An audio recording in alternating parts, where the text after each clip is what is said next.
بسم اللہ الرحمن الرحیم۔ ایک صاحب لکھتے ہیں، ایک قدیم مسجد دیکھنے کو ملی اور اس کے ساتھ ہی چائے کی کنٹین، جس کے باہر بینچ پر ایک کافی بوڑھا شخص بیٹھا ہوا تھا جو شکل سے بلوچی لگتا تھا۔ بوڑھے کو دیکھ کر خود سے شرط باندھی کہ اس بابے کے ساتھ چائے لازمی پینی ہے۔ سٹاف کو دور بٹھا کر اور چائے لے کر ان کے پاس جا کر سلام کیا تو اندازہ درست نکلا، وہ بلوچی ہی تھے۔ خیر، بات چیت ختم کرتے وقت میں نے اپنی عمر بتائی اور ان کی عمر پوچھی تو معلوم ہوا 95 برس کے تھے، اور ان کی والدہ کا انتقال 105 برس کی عمر میں ہوا تھا۔ میں نے ذرا ہچکچاہٹ سے پوچھا کہ اچھی صحت کا راز تو بتائیں۔ کہنے لگے، بس بیمار نہ پڑو۔ میں نے کہا، یہ تو ہمارے بس کی بات نہیں۔ ہنستے ہوئے کہنے لگے، بس کی بات ہے۔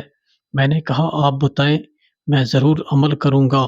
میرے قریب آ کر آہستہ سے کہنے لگے، منہ میں کبھی کوئی چیز بسم اللہ کے بغیر نہ ڈالنا، چاہے پانی کا قطرہ ہو یا چنے کا دانہ۔ میں خاموش سا ہو گیا۔ پھر کہنے لگے، اللہ نے کوئی چیز بے مقصد اور بلا وجہ نہیں بنائی۔ ہر چیز میں ایک حکمت ہے، اور اس میں فائدے اور نقصان دونوں پوشیدہ ہیں۔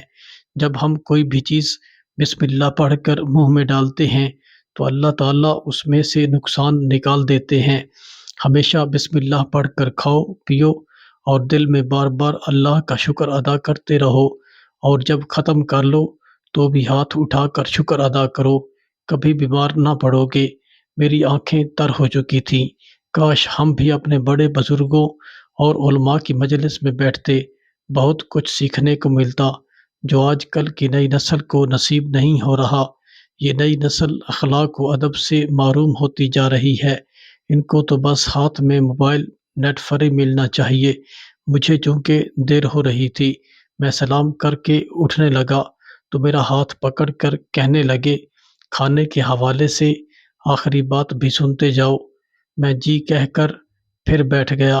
کہنے لگے، اگر کسی کے ساتھ بیٹھ کر کھا رہے ہو تو کبھی بھول کے بھی پہل نہ کیا کرو، چاہے کتنی ہی بھوک لگی ہو۔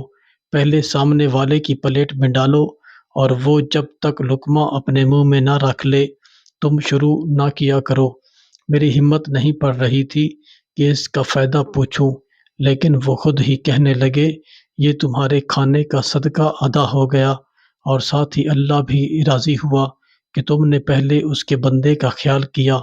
یاد رکھو، غذا جسم کی اور بسم اللہ روح کی غذا ہے۔ اب بتاؤ، کیا تم ایسے کھانے سے بیمار پڑ سکتے ہو؟ میں ان سے اجازت لے کر جانے کے لیے مڑ گیا اور سوچتا رہا کہ دین کی چھوٹی چھوٹی باتوں سے ہم اور ہماری اولاد کتنی محروم ہیں۔ اللہ پاک ہمیں سمجھنے اور عمل کرنے کی توفیق عطا فرمائے۔